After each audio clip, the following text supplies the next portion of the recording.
Hi, this is Christy with Guidepost to Wellness, and today I wanted to talk about something. I can't believe I haven't talked about this yet, but I wanted to talk about animals and our overall wellness, because for those of you that are just tuning in for the first time, we talk about pretty much anything and everything on this channel that can have to do with wellness. And to me, having animals in my life is definitely a part of my wellness. And as I was doing just a little bit of background and doing a little bit of research for some links that I'll put down below, it was interesting for me to discover that 68% of households have a pet. And I then was thinking about, out of my 50 years that I've been alive, if I count it up, I think I've been without a pet maybe 8 of those years, well, 9. I think about 9. Before my parents got me, when I was adopted, up to about close to 2 years old, while I was in school, in the military academy, and while I was active duty military, I didn't have one. And that was during a really pivotal time, because that's when I was diagnosed with my lupus and sick and on my own, going through chemotherapy and stuff like that. That really would have been a great time for me to probably have had a pet. I think I still could have managed it, because there are a lot of factors to consider when it comes to having an animal. There are studies that have been done that, and the results are a little bit across the board with the health benefits. But I found it interesting that the National Institutes of Health is actually partnered with Mars Corporation's Waltham Center for Pet Nutrition, doing a whole host of studies.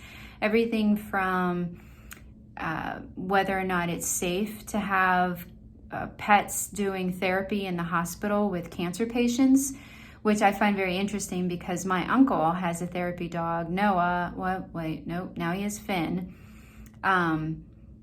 And then he had Sawyer before that, so I'm a couple dogs off. But I'm thinking of Dr. Noah because he actually dressed his dog up for Halloween at one of the children's hospital's cancer wards. So I know that he's taken his dogs in there, and it's really encouraged because the kids really love it. But they're literally doing studies now to determine if there are any potential risks of having pets, because there are some diseases that are transmissible. But when you think about the overall health benefits that most studies show, decreased blood pressure, decreased cortisol levels and stress, all of that helps lead to decreased cholesterol and triglycerides. If it's a dog that needs walked, or maybe a horse or some other animal like that, then you might have some additional fitness benefits. But I just have to think that throughout my life, 9 years without a pet, if not multiple pets. Right now we have multiple pets.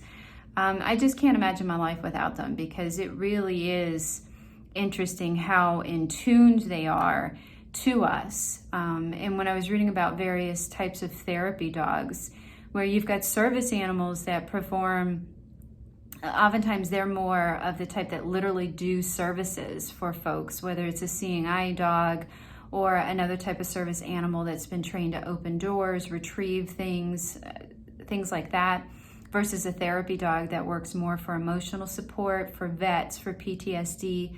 I mean, when I think about that one, I have to wonder if all the animals that my parents had helped my father with his PTSD, because I know he had it. My mom described things. I know a few situations that I witnessed as a kid that he did have at least some of it for a while. And I just have to wonder if all of the animals that they had really kind of helped with that, because we have had a couple of different cats over the years, and one especially, and we used to call her Florence Furringale when she would kick into wellness mode. She just knew when you weren't feeling well. My mom's dog, Carolina, was the same way. She could just tell when my mom wasn't feeling well and really kind of would spend time with her. I've read stories about cats that lived in long-term skilled care, nursing care, assisted living types of facilities and would know when the folks living there needed some type of comfort or care. So animals just are very, very intuitive with that. Now, I realize there are times when the taking care and the responsibility of an animal might actually be detrimental. And that's why I had to stop and think about when I was having my chemotherapies and stuff like that. Now, not when I was in the hospital for long periods of time. I would have had to obviously had somebody help take care of the animal because I was in the hospital for a couple months.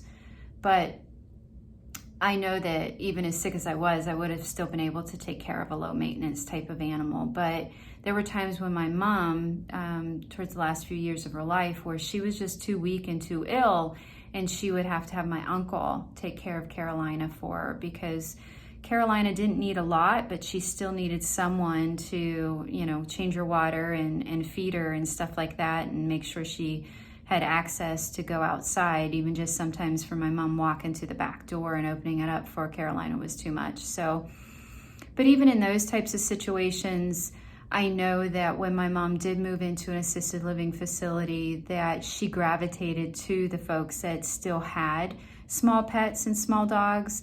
So I know that visiting animals like my uncle does with his current dog Finn, all of those types of things are very important.